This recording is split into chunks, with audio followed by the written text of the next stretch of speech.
예수 그리스도, 그리스도 예수, 뭐 앞으로 하나 뒤로 하나 같은 맥락입니다만은 그리스도 예수의 높아지신, 이거를 이제 신학적 용어로 승귀라고 말합니다. 승귀, 오를 승자, 올 승자. 그래서 높아지신다라는 그런 의미예요.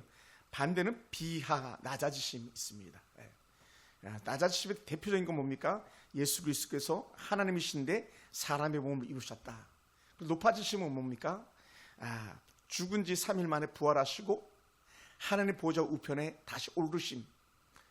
그것이 이제 높아지심의 가장 대표적인 겁니다. 저는 오늘 그 소일문답을 잠깐 하기 전에 몇 가지 이제 잠깐 제가 오늘 말씀을 준비하면서 잠깐 나누고 싶었던 것을 먼저 잠깐 나누겠습니다. 제가 하은이 앞에서는 번데기 주름 잡는 것일지도 몰라요. 왜냐하면 저는 상담학을 전공한 건 아니기 때문에. 우리 상담학을 3학기, 4학기, 5학기, 6학기를 계속 배웠군요. 6학기를 대학원에서 배우고 또 물론 대학교에서도 배웠지만 뭐 아주 전공자는 아닌 거죠. 그러니까 그럼에도 불구하고 우리가 상담학들을 많이 공부하고 또 책을 읽고 디스커션 나눔도 많이 하고 했었습니다. 상담학에 많이 나오는 그 용어들 중에 하나, 여러분이 들어보셨을지 모르겠습니다. 성인 아이라는 그런 단어가 있습니다. Adult Children이라는 그런 단어입니다. 성인 아이. 다 자랐는데 어린 아이다. 어른의 몸을 가졌는데 감정이나 사고, 대인 관계에서 어린아이처럼 반응하는 사람을 할 때 성인 아이라고 말합니다. 주로 불안정한 과정 환경에 자란 사람들이 여기에 많이 해당할 수 있습니다. 아마 누구도 사실은 뭐 나는 성인 아이가 아닙니다 이렇게 말할 수 있겠지만, 그런데 사실은 쉽지는 않습니다. 왜 이런 성인 아이 현상들이 나타나냐 했을 때에 어린 시절 부모의 지나친 통제. 저 같은 경우도 아버지가 정말 무서웠거든요. 그리고 부모의 절대적인 무관심, 무관심.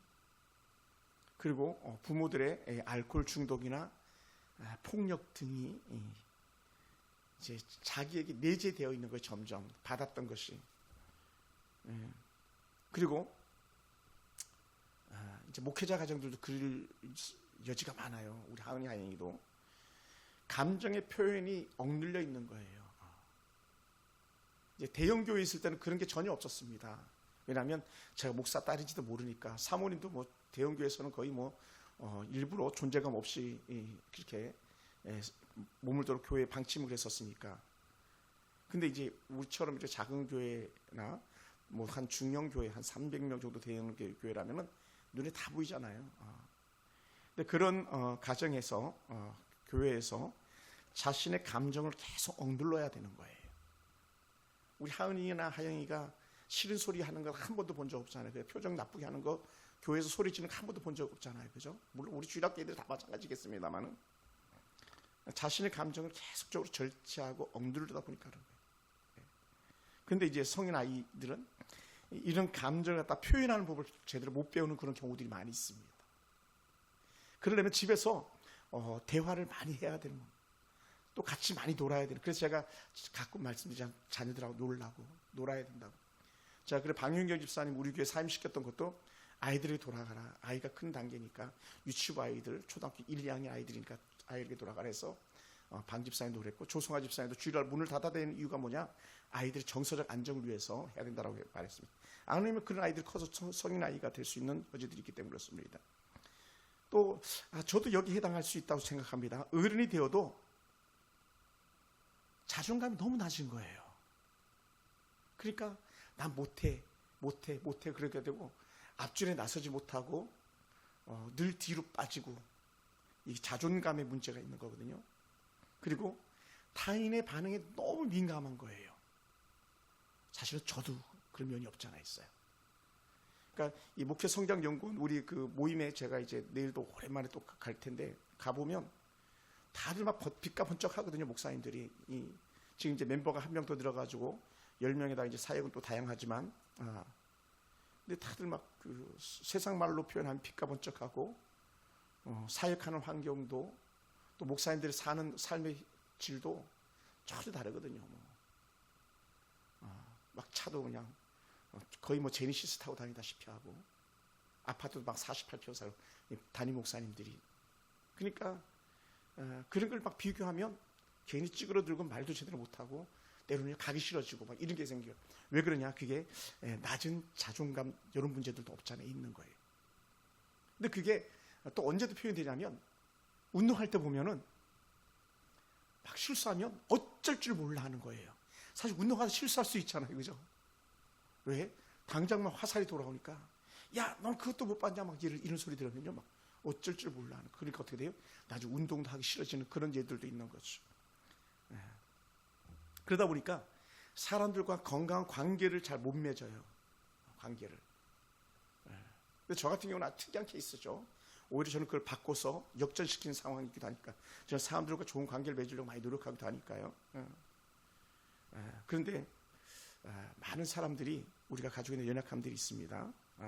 그것은 그리스도인이든 비그리스도인 다 마찬가지인 것 같아요. 그냥 상담하게 나오는 것들이니까 감정을 잘 표현을 못하는 거예요. 아마 우리 권사님도 감정 잘 표현 안 하잖아요. 그죠? 신랑한테 잘 하십니까? 잘 안 하실 수 있어요. 왜냐하면 안 하는 걸로 우리는 어려서부터 그렇게 배웠었거든요. 계속 누르는. 왜냐하면 말 많이 하면 막 혼냈잖아요. 잘 말 많이 해야 되는데. 그러니까 늘 억누르는 거 자신은. 그리고 완벽주의. 아마 우리 사모님 같은 경우가 거의 완벽주의인데 지금 많이 내려놓으신 거죠. 막 글씨를 하나 써도 똑바로 쓰고 뭐 하나 봐도 줄이 틀려도 막 힘들어하는. 이불을 개도 예전에 군생활 하면요 각이 그냥 막 손빌 정도로 그냥 각이 잡히는 그런 삶을 해오던 저나 우리 아내였었거든요. 그러다 보니까 완벽주의는 왜 그렇게 완벽주의로 가려고 하냐면 인정받기 위해서 그런 거예요. 인정받기 위해서. 근데 여러분 우리는요 완벽할 수가 없고요. 완벽하지 않아도 됩니다. 실수할 수 있어요. 때로는 말의 실수, 때로는 행동의 실수도 할 수 있어요.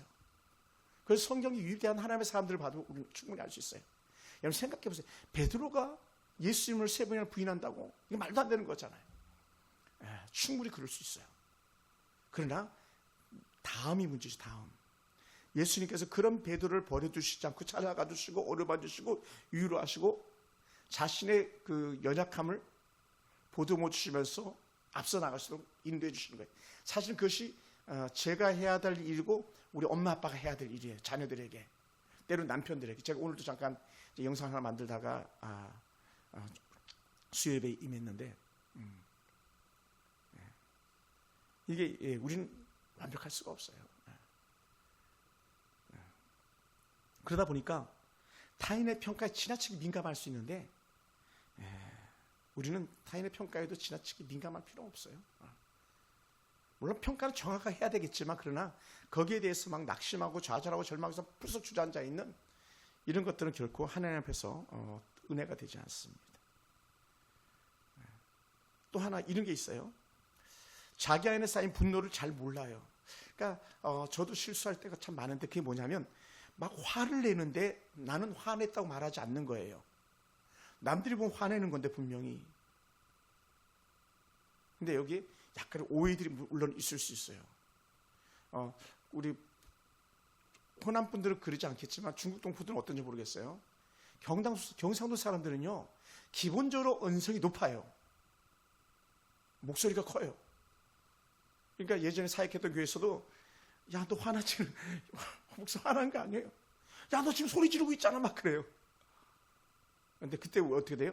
우리가 그 사람을 이해해 주는 거예요. 이해.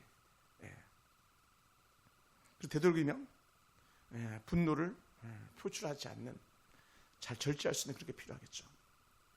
그리고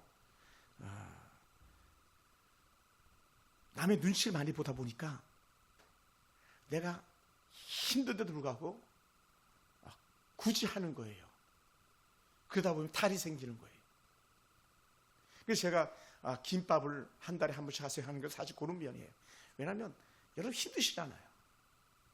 힘이 겹잖아요. 그러면 가끔 김밥 먹어도 되고요. 어느 교회는 그래요. 아예 컵라면을 먹는데요. 컵라면 1,500원짜리 컵라면 사다 놓고 쌓아놓고 뭐 2개 먹고 세개 먹던 컵라면 먹고. 그리고 주일 오후 예배 드리고 집에 간다 그러더라고요. 뭐 나쁜 방법은 아니잖아요. 원래 여러분 꼭 기억하세요. 대형교회는요 절대로 밥 안 줍니다. 공짜 밥이 어디 있어요?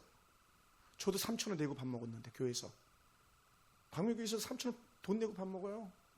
사모님도 그렇고 하은이 다 해요.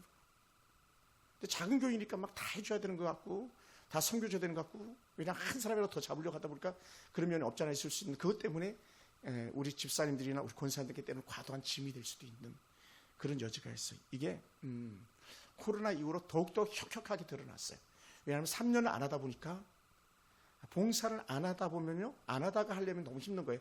하다가 안 하는 거 그렇게 어려운 게 아닌데 안 하다가 하면 정말 힘든 거예요. 그러다 보니까 거절을 못하고 희생하는 그런 예들을 우리는 가끔 보게 됩니다. 그럼 우리는 어떻게 해야 되겠는가? 교회 안에서는 또 때로는 가정에서는 힘들 때 나 힘들어요 말하는 거예요. 또 자신을 주체 못할 때는 내가 왜 이러는지 모르겠다라고 말하는 거예요. 그런 면에서 우리 교회는 좋은 영적인 에너지를 가지고 있거든요. 어떤 에너지를 가지고 있냐면 충분히 상담학을 공부한 우리 하은이가 있잖아요. 그래서 제가 하은이한테도 자주 일부러 부탁하고 막 그러는 건데 대화하고 길을 묻고 또 목회자가 있잖아요. 저도 충분히 상담 교육을 6학기나 배웠고 대학에서도 또 했었기 때문에 충분히 대화할 수 있는 여지들이 있는 거거든요. 풀어나가야 되는 거예요. 그러니까 제가 자꾸 흡수하려고 그렇게 몸부림치는 부분이 없지 않아 있어요. 그러니까 내면에 있는 아이를 계속 품고 갈 게 아니라 내가 성장해야 되는 그런 책임이 나에게 있습니다.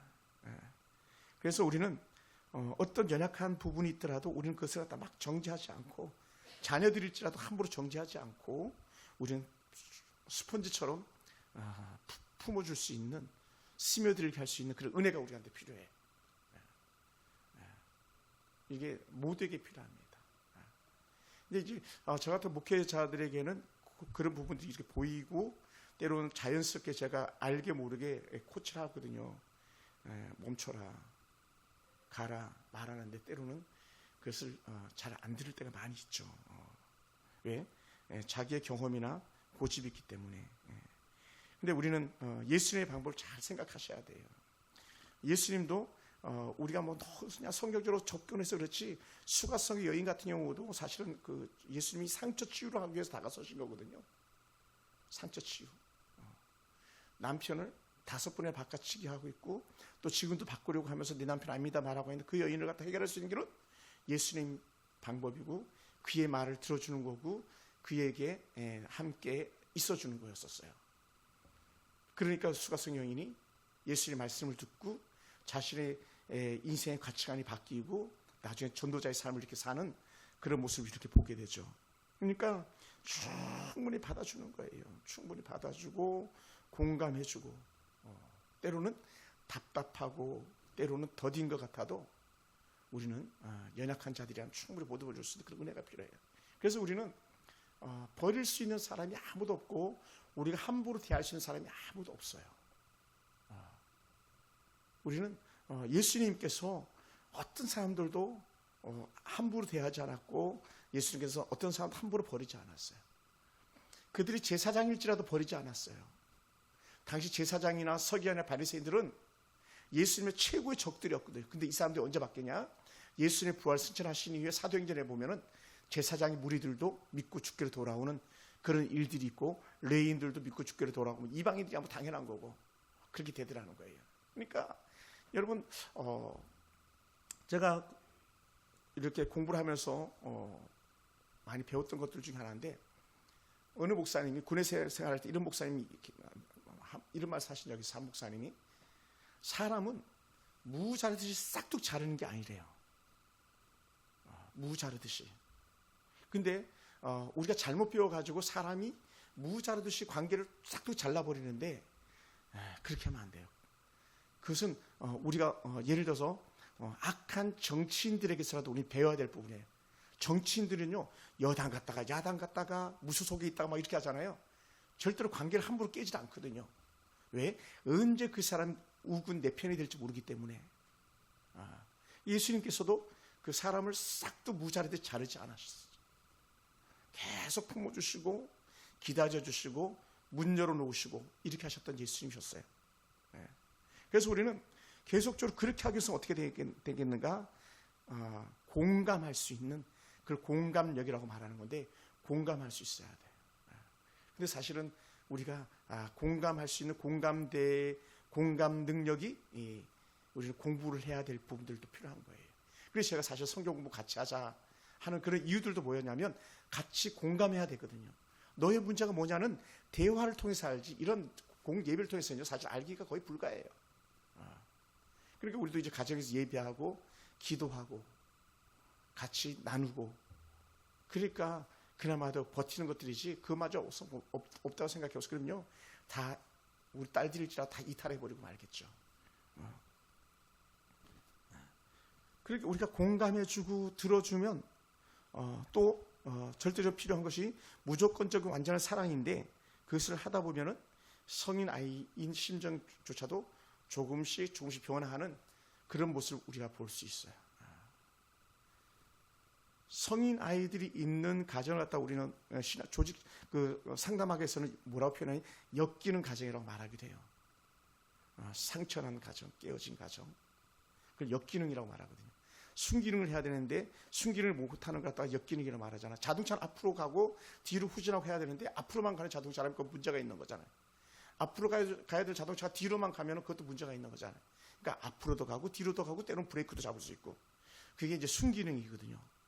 그러니까 오늘 여러분 속에서는 그런 역기능적인 것을 바꿀 수 있는 은혜는 결국은 사실은요, 복음에 더 가까이 가고 예수 그리스도를 더 깊이 알아야 되는 거예요. 그래, 악한 사단이 우리를 획책하고 우리를 넘어뜨리려고 할 때에 우리가 복음에 견고해지고 주님의 사랑에 깊이 알게 되면 우리 흔들리지 않아요. 그래서 사도 바울이 자주 하는 말씀이었는데, 뿌리를 견고히 내리라고 얘기한 거예요. 그래서 흔들리지 말라고 얘기한 거예요. 흔들리다 보니까, 뿌리를 내리지도 못하다 보니까 들떠 있는 거예요. 들떠 있는 거. 들뜬 나무는요, 결코 자랄 수 없는 거 알아요? 나무를 심을 때, 나무를 심어 보셨습니까? 묘목을 심을 때에 나무를 심고 나서는 주변을 꼭 밟아줍니다. 뿌리 심은 나무 주변을 꼭 밟아줘요. 왜? 공기가 들어가지 않게 하기 위해서. 공기가 들어가는 순간 나무가 말라버리고 썩어버리기 때문에. 그래서 꼭 발라주고, 또 그것을 더 잘 다지기 위해서 일부러 주변에다 충분한 물도 넣어주고, 그리고 나무를 그 묘목을 심을 때에 원토양에 있는 흙을 갖다 다 버리지 않고 붙여가지고 와가지고 그 환경을 덜 바꿔주는 그런 일들을 하게 돼요. 저희 집에 구피가 3마리인가 2마리 현재 살아있는데, 물고기 구피를 그 홈플러스에 이렇게 사올 때에 그 사람들이 막 당부를 하는 게 하나가 있었어요. 목사님, 꼭 물을 반만 바꿔줘야 된다고. 반은 우리가 주는 물을 쓰셔야 된다고. 이런 얘기를 합니다. 왜 그러냐 했더니, 목사님, 이 물고기가 갑자기 물이 바뀌면 쇼크가 올 수 있다고. 그래서 죽습니다.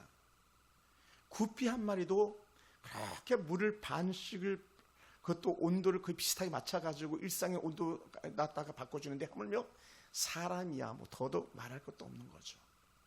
그러니까 우리는 아이들이 자라가면 자라갈수록 여러분은 쉬운 게 아니라 더 어려움을 느낄 거예요. 우리 아내도 그렇고 저도 그렇고 우리 하은이 아이 커가지만 커갈수록 사실 더 어려운 것 같아요. 어려서가 쉬운 게 아니고, 어려서가 더 어려웠던 게 아니고 지금 더 어려운 것 같아요. 왜요? 그만큼 우리가 더 성장하지 않으면 아이들을 코칭해 나갈 수가 없기 때문에 그렇습니다. 그래서 예수님께서는 이런 성인 아이나 역기능적인 그런 그 상황 속에 있는 어떤 사람들에게 하셨던 말씀이 있다면, 그것은 우리가 너무 쉽게 잘 아는 마태복음 11장 28절 말씀.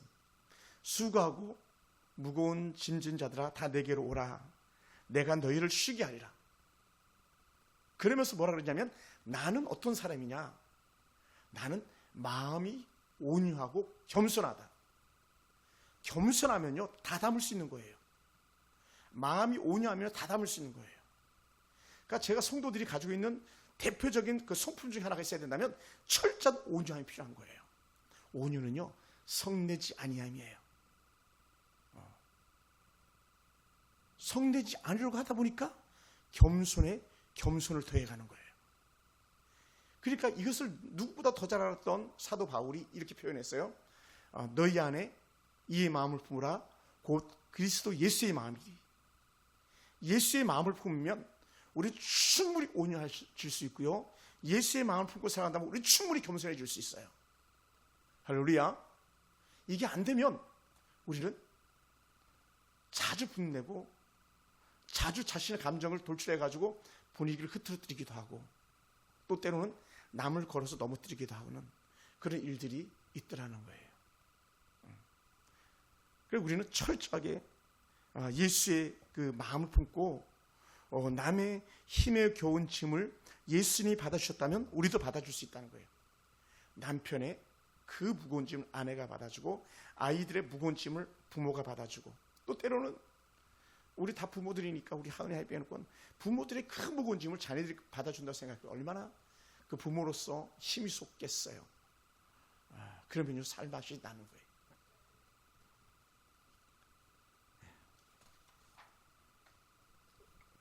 장례식에서 이런 일들이 있어요. 어떤 장례식에 가보면 막 다투는 그런 장례식들이 있어요. 그 이제 주로 재산권 문제 가지고 있고 부모 돌봄에 대해서 책임 회피에 대한 그런 것들에 대한 다툼들이 있는 가정들을 보게 되는데 우리는 누가 뭐라 해도 충분히 받아줄 수 있는 그런 은혜의 여지가 우리 가운데 꼭 필요한 줄 믿습니다. 그래서 우리는 우리가 소요리 문답을 더 잘 공부하는 이유가 있다면 어떻게든지 우리가 신학적으로 또 신앙적으로 더 뿌리가 견고해가지고 어떤 문제 속에서도 우리가 흩뜨리지 않고 견고한 그런 삶을 살아내는 거예요. 저는 최근에 제 스스로에게 자주 다짐했던 것들 중에 하나가 뭐냐면 우리는 너무 사치할 수 있어요. 사치. 뭐가 사치냐? 지금 숨 쉬는 것만 해도 감사하고 걸어서 3층까지 올라오는 것만 해도 감사하고 하루 세 끼 우리가 문제없이 밥을 먹을 수 있는 것, 소화할 수 있는 것만 해도 감사한데 우리는 물론 뭐 당연한 것일 수도 있겠습니다만은 너무나도 더 많은 욕심들을 취할 때가 많이 있더라는 거예요. 그러다 보니까 어떻게 돼요? 남의 것을 빼앗아야 되고 남을 눌러야 되고 때로는 거들먹거려야 되고 막 절대로 그렇지 않거든요. 예수 믿는 사람들은요 그렇게 살면 안 돼요. 우리는 정말 예수 안에서 온전한 신앙의 모습으로 나아가는 거예요. 그래서 저희 가정의 그 가훈이 예심이라 그랬잖아요. 예심, 예수의 마음. 너희 안에 이 마음을 품으라. 곧 그리스도 예수의 마음이니. 예수의 마음을 품으면요 절대로 성내지 않습니다. 사실 예수의 마음을 품으면 철저하게 온유할 수밖에 없습니다. 그게 얼마나 중요한지 몰라요. 그런데 우리가 자주 흔들리죠. 또 사단이 큰 나무는 바람 잘 날이 없듯이 계속 흔드는 거예요. 그러다가 때로는 좀 더 센 비바람이 불거나 지난 4월달, 3월달처럼 갑자기 막 폭설이 내리면 수많은 가지들이 꺾여버리고 말아요. 호합사 그 삼성산 올라가다 보면 소나무가 정말 굵직굵직한 소나무인데 가지가 툭툭 부러지는 게 막 이것도 한 이 정도 되는 나무 가지들이 툭툭 부러지는 걸 보게 돼요. 왜 그런가? 정말 많은 눈이 내려가지고 그것도 습도가 높은 눈이 내려가지고 가지들이 부러지는 경우를 간혹 보게 됩니다. 그것을 예방하기 위해서 정원사들은요 사실은 가지들을 쳐주는 거예요. 견딜 만한 힘 지탱할 만한. 그러지 못할 경우에 결국은 나무가 다치게 되죠. 여러분 그러다 보니까요 예수님의 낮아지심 또 예수님의 높아지심은요 철저하게 우리가 배울 필요가 있어요.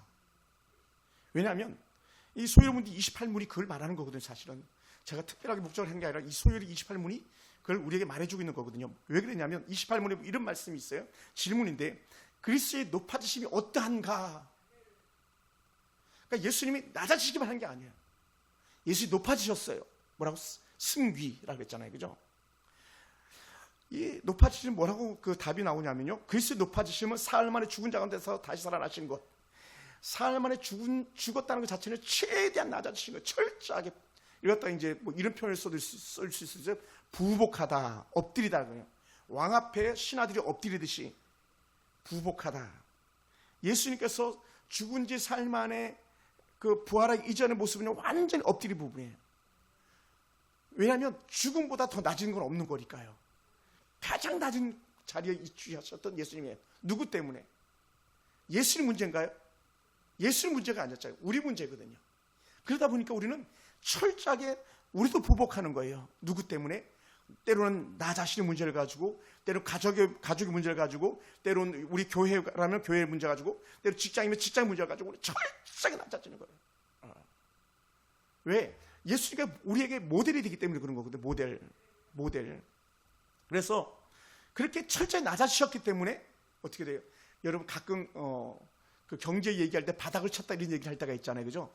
예수님의 죽으심이 바닥을 친 거예요. 낮아지심에 대한 바닥. 그럼 뭐만 남았어요? 올라갈 일만 남았잖아요. 올라갈 일만. 우리 철저하게 낮아졌던 예수님께서 올라가신 것인데 그 올라가신 것 같다고 오늘 고린도 전서 15장에 말씀하셨던 거예요. 하늘로 올라가신 것과 하나님 아버지 우편에 앉아 계신 것과 마지막 날 세상을 심판하러 오시는 것이다. 세상을 심판하러 오시는 예수님. 철저하게 높아진 예수님께서 이제는 뭘로 와요? 전에는 종으로 왔습니다. 전에는 사람의 몸을 입고 왔습니다. 다음에 오실 때는 뭐예요? 심판주로 오시는 거예요. 이게 높아짐의 절정이에요. 할렐루야. 예수님은 높아지신 분이에요. 낮아심만 있는 게 아니에요. 철저히 높아지신 그 예수님의 모습이 오늘 우리의 모습 되기 원합니다. 그래서 예수님의 그 생애의 시작은요 철저한 겸손인데 예수님의 이 땅에서 생애의 마지막은요 철저히 높아지십니다. 우리 이 두 가지 다 봐야 돼요. 철저하게 우리 그걸 봐야 돼요. 부모는 바닥까지 낮아지기도 해야 되지만 자녀들의 관점에서는요 부모는 하늘처럼 높아지시는 그런 분이에요. 그걸 잘 봐야 된다. 거기에 존중이 있고 그의 존경이 있는 거예요.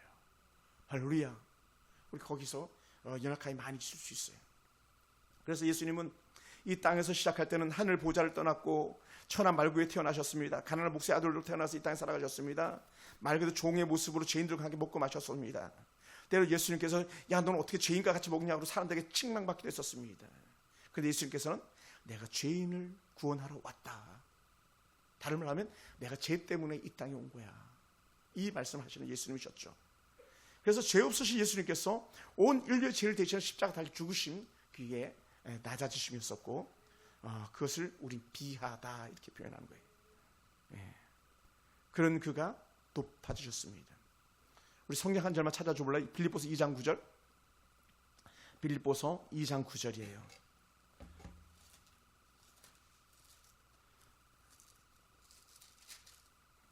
빌립보서 2장 9절 같이 한번 볼까요? 이름으로 시작.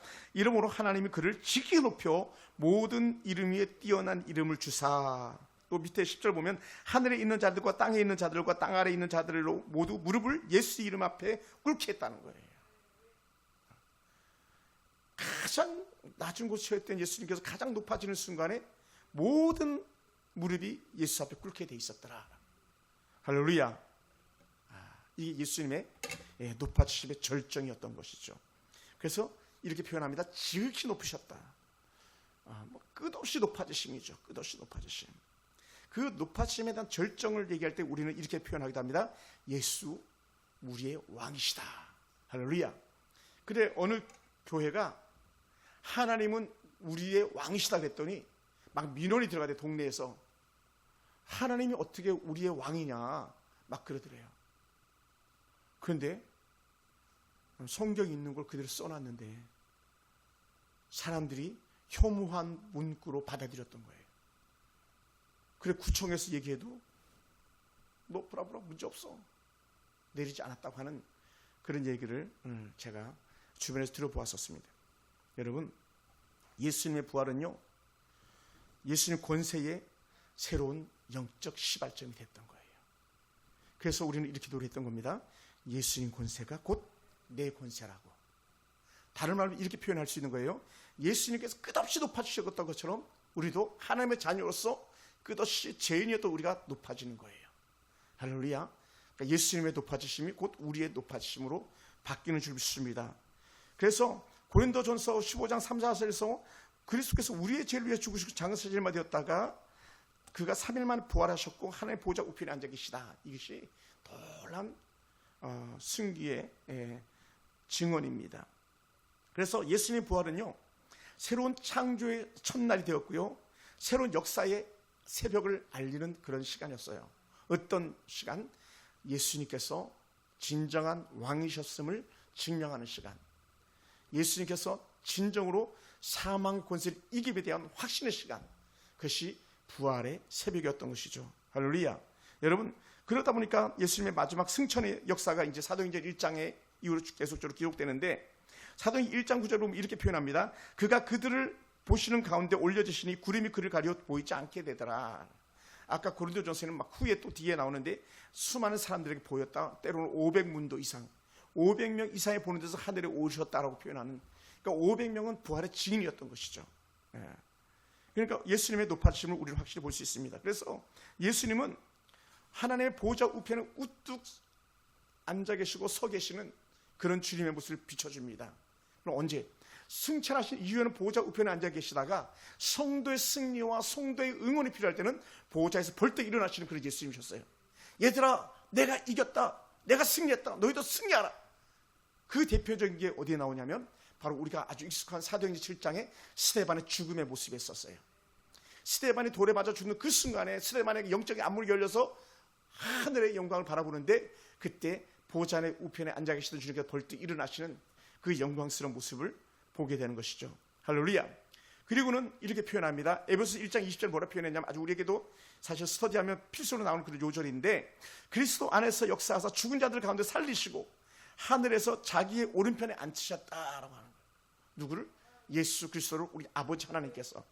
그래서 보좌 우편은 권세와 통치를 이루는 그 자리였고, 그것이 높아짐에 대한 가장 대표적인 그런 은혜의 상징이 되었습니다.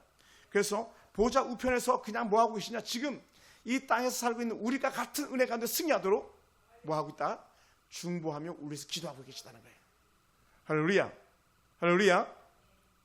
히브리서 기자는 이렇게 고백했어요. 7장 25절 이하 보면은 우리를 위한 대언자 계시다. 뭐 흔히 말하면 죄인을 위해서 변호사가 변론해 주면서 저 사람의 죄가 이거 좀 용서해야 됩니다, 아니면 죄를 삭감해야 됩니다, 막 이런 얘기를 하는 것 변호사가 하는 일이라 그러는데, 그것이 대언자다. 파라크로토스라고 하는 그런 단어를 써가지고 대언자로 계시는 예수님을 우리가 볼 수 있는 것이죠. 그래서 우리 보좌에 앉으신 그리스도는요, 우리가 지상에서 느끼는 모든 고통을 아시는 주님이시다. 하늘에서 그 고통을 아시고 영광 가운데 거하시는 그런 주님이신 것을 우리에게 말씀하고 있습니다. 그리고는 마지막에 예수님은 이 땅에 오셔서 우리를 받으실 그런 분입니다. 그래서 우리에게는 뭐가 있냐? 흔히 이렇게 잘 표현하지 않습니다만은 우리는 재림주를 기다리는 거예요. 흔히 말하는 휴거의 은혜를 기다리고 있는 거죠. 그것은 죽음을 보지 않고 승천하는 그런 놀라운 은혜가 있는 겁니다. 그러나 우리가 이 땅에서 사는 날 동안 오시지 않으면 우리 죽어서라도 부활의 영광으로 우리가 화되는 줄 믿으시기 바랍니다. 그래서 우리는 그리스도의 높아지심이 그분의 명예 때문이 아니라 바로 우리를 살리시기 위한 하나님의 은혜의 징표였었습니다. 그리고 예수 그리스도의 부활은요, 우리에게 영적 자부심을 주는 거예요. 우리에게 그 영적 자부심이 우리 가운데 그대로 적용되어지곤 합니다. 하나님께서 주시는 은혜가 컸습니다.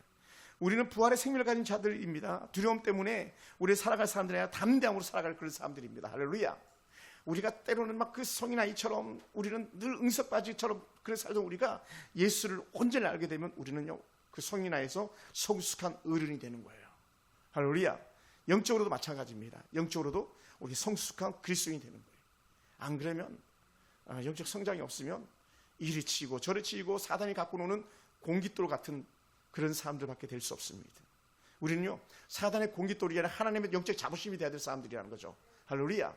그러니까 우리는 막 누가 찌르고 누르고 프레스 압력을 가해도 우리는 용수철처럼 튀어오를 수 있는 그리고 영적인 자부심, 영적인 담대함이 우리 가운데 필요한 줄로 믿습니다. 할렐루야. 그래서 우리는 세상에서 죽음조차도 두렵지 않은 거예요. 할렐루야. 오늘도 제가 이제 예배 후에 분당 서울대병원을 가기로 신방을 예약해 놨는데 죽음은요 끝이 아니에요. 그러므로 우리는요 이전에 우리의 모습은 다 사라져버린 거예요. 그럼 우리의 지난날의 어떤 죄책감들 때문에 우리를 거기 씨름할 이유가 없습니다. 자유다, 프리덤, 자유가 선언된 우리들인 줄 믿습니다. 할렐루야. 그래서 우리는 때로는 실패할 수도 있습니다. 또 앞으로도 실패할 수 있습니다. 실수할 수 있습니다. 그럼에도 불구하고 우리는 하나님 은혜를 구하면서 그리스도 앞으로 나가 부복하는 거예요. 낮아지심. 어떤 낮아심? 한번 따라해 볼까요? 나는 주의 은혜가 필요합니다. 할렐루야. 그래서 제가 어제 하루 종일 묵상했던 것 중에 또 그 설교 영상 작은 올린 것 중에 하나 이런 표현을 썼던 거예요. 사는 동안에 우리가 필요한 것은 하나님의 은혜밖에 없습니다. 그래서 제가 타이틀 제목을 이렇게 적었어요. 우리는 기적이 필요한 사람들이 아니라 하나님의 은혜가 필요한 사람입니다. 할렐루야. 하나님의 은혜가 깃들면요 하나님의 영광스러운 기적도 따라올 수 있는 거예요. 은혜가 없으면요 기적도 의미가 없어요. 예수님 시대 때 얼마나 많은 기적을 보였습니까? 예수님께서 막 진절머리를 내셨잖아요. 이놈들아 또 기적을 보여달라 그러냐? 뭐라고 말씀하셨습니까? 요나의 기적밖에 내가 더 이상 보여줄 게 없어. 요나의 기적. 물고기 뱃속에서 살아나온 요나. 사람들은 더 센 기적을 요구하지만 우리는 그게 아니고요. 우리는 하나님 은혜면 족한 줄 믿으시기 바랍니다. 할렐루야. 우리는 이 땅에서 때론 고난이 있고 이 땅에 때론 슬픔이 있고 탄식이 있고 막 근심과 걱정거리가 있지만 우리의 가장 확실한 영적 비전 관상은요 예수 그리스도의 부활에 동참하는 거예요. 아멘. 진짜예요. 그거예요, 여러분. 그게 아니라면요 말씀드리잖아요. 우리가 여기서 수고하고 있을 필요가 하나도 없어요. 여러분이 무슨 죄가 많아가지고 매일 주마다 나와서 주방 봉사해야 되고 교회 청소해야 되고 화단 청소해야 되고 막 예를 들어서 막 바닥 다 닦아야 되고 이거는요 세상적 가치관을 통해서 보면 정말 아니잖아요. 근데 하나님의 은혜를 생각하고 하나님의 영광을 생각하면 우리는 목숨까지 내놓을 수 있는 건데요. 할렐루야. 그러니까 장례식에 이런 일이 있는 거예요. 부모들의 유산을 상속하는데 우리 같으면 김태희 지사님, 우리 권사님, 남경희 지사 같으면 야 형이 더 어려우니까 형 좀 더 줘라 이렇게 가지 않겠어요? 그게 그리스도 영적 원리잖아요. 그런데 세상의 원리는 뭡니까? n분의 1이에요. 7명이 7명, 6명이 6명, 5명이 5명 똑같이 n분의 1로 나눠 가지는 거. 그건요 세상적 원리지 하나님의 은혜 원리는 아니에요. 하나님의 은혜 원리는 약한 자를 더 보듬어주고 내 도움이 필요한 손길에게 한 번 더 손을 내미는 것이지 그게 영적 가치예요. 우리 거기 흔들리면 안 돼요. 그래서 우리는 세상의 어떤 흐름에 휩쓸리지 말고 우리는 주님의 나라를 소망하면서 그 은혜 때를 기다리는 거예요. 할렐루야. 그러다 보니까 우리에게 네 글자가 필요해요. 뭐냐? 오래 참음이요. 오래 참음. 저는 설교하면서 이런 마음이 들었어요. 목사는 어떤 사람이냐? 오래 참는 사람이다. 오래 참는 사람. 그래서 제가 오늘도 영상 하나를 만들면서 어느 환경미화원에 대한 고백을 이렇게 영상으로 만들면서 저도 이런 고백을 했어요. 작은 교회지만 사역할 수 있었던 이유 중에 하나는 사모의 헌신이었습니다. 이런 고백을 했어요. 아내가 없었으면 제가 여기 있겠습니까? 3년 5년만 그게 해도 남들 사는 집 번듯하게 살 수 있고 다 할 수 있는 그런 환경들이 충분히 되잖아요. 그걸 다 내려놓은 거 아닙니까? 먹고 싶은 거 안 먹고 입고 싶은 거 안 입고 쓰고 싶은 거 안 쓰고 빛과 번쩍한 다이아 목걸이 골드 금목걸이 원하지 않았잖아요. 그러니 사역이 존재할 수 있었던 거예요. 그러니까 이 사역이 버텨낸 운동력이 된 거죠. 그거 뭡니까? 부복함. 우리 사모님의 낮아지심, 우리 권사님 집사님의 낮아지심, 그것이 그나마도 교회 간판을 내리지 않고 하나님의 은혜의 영광스러운 십자가의 빛이 가는 은혜의 통로였음을 믿습니다. 네. 그러면 여러분, 우리의 그 기도는요, 하나님의 영광스러운 그 전으로 올라가는 거예요. 요한계시를 보면 그렇습니다. 우리의 기도향이 보호자 위로 올라가고 있다고. 여러분이 잘하는 기도도 못하는 기도든, 때로는 뭐 써서 하는 기도든, 아니면 뭐 독백하는 기도든, 다 하나님 보호자 영광 가운데 올라가는 그런 기도인 줄 믿습니다. 예. 그리고 여러분들이 이 눈물겨운 그런 그 아름다운 은혜의 헌신들이 결코 헛되지 않은 줄 믿습니다. 할렐루야. 자, 지난주에 우리 사모님 특송할 때 제가 막 계속 마음 많이 조였었거든요. 아, 또 감정 절제한데 아주 울음 터지면 어떡하지. 근데 아주 감정선을 잘 다스렸어요. 근데 사실 울어도 괜찮아요. 부끄러운 게 아니에요. 예수님은 더 많이 우셨는데요. 예수님 더 우셨는데요. 눈물이 없는 게 문제지, 감정이 없는 게 문제지, 순종하지 않는 게 문제지, 결코 그 울음은 헛되지 않을 줄 믿습니다. 그러므로 때로는 우리 한숨조차도 주님 앞에 상달되는 은혜의 숨이 될 줄 믿습니다. 사랑하는 성도 여러분, 그럼 우리는 다시 오실 주님을 기다리면서 우리가 넉넉히 그 은혜 길로 나가는 거예요. 조금씩 더. 그 골로새서 3장 1, 2절 보면 이런 말씀이 있습니다. 너희가 그리스도와 함께 다시 살리심을 받았으면 위의 것을 찾으라. 할렐루야. 여러분, 우리가 위의 것을 안 보기 때문에, 다시 말하면 승귀하신 그 그리스도의 높아지심을 바라보지 않기 때문에 우리의 시각은 항상 땅에 있는 거예요.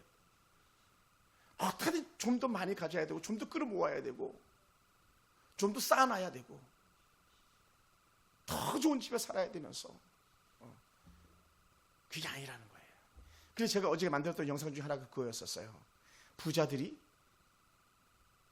혹은 부자가 되면 보지 못하는 것들이 있습니다. 한 랍비에게 했던 질문이었어요. 한 유대인이 랍비에게, 왜 구제는 가난한 사람들이 더 많이 합니까? 그때 랍비가 얘기를 해준 거예요.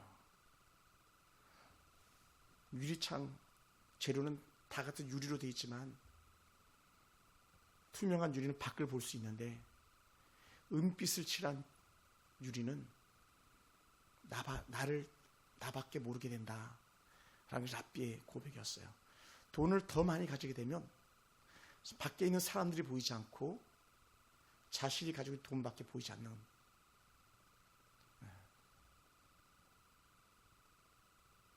그것이 이제 랍비의 답이었어요.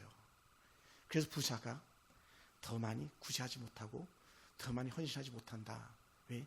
자신만 바라보니까. 그것이 답이었었어요. 그러니까 부자들에게는 자기가 가진 걸 막 갖다 퍼줘요. 왜? 내가 하나를 주면 열이 돼서 돌아오니까. 근데 가난한 사람들은 기대하지 않고 퍼주는 거잖아요. 예수님 말씀처럼 가난한 자들 항상 너희와 함께하고 있다라고 얘기하잖아요. 그러니까 우리가 정말 위의 것을 바라보면 우리는요, 내가 가진 것을 내려놓을 수 있어요. 내가 좀 더 수고했는데요, 내가 좀 더 가져가야 되는데요, 내가 좀 더 먹어야 되는데요, 내가 더 좋은 자리 차지해야 되는데요. 쉽지 않습니다, 여러분. 우리 교회는 뭐 그런 적 없지만 다른 교회 권사 한번 되려고 해보세요. 전화 다 돌립니다. 장로 되려고 해서 보세요. 교회 안 나왔던 사람들 다 나옵니다. 일부러 투표해서 대기하려고. 그건요, 하나님께서 기뻐하는 사실은 방법은 아니잖아요. 장로는요, 우리 남구교 집사님이나 미병주 집사님보다 더 죽어져야 되는 사람도 장로인데, 권사님이면 더 죽어져야 되는 사람이 권사인데요. 목사라면 뭐 말할 것도 없죠. 우리는 이미 죽은 자들이죠. 근데 뭘 우리가 더 자랑하겠고 더 가지겠냐는 거예요. 그것이 골로새서 3장 1, 2절에 하셨던 말씀이에요. 왜 위에 그 찾으라고 말했냐면요, 거기는 그리스도께서 하나님 우편에 앉아 계시니라. 그러므로 위의 것을 생각하고 땅의 것을 생각하지 말라라고 골로새 3장 1, 2절에 말씀하고 있는 거예요. 정말 그런가 한번 볼까요? 한번 찾아줘 보실래요? 골로새 3장 1, 2절.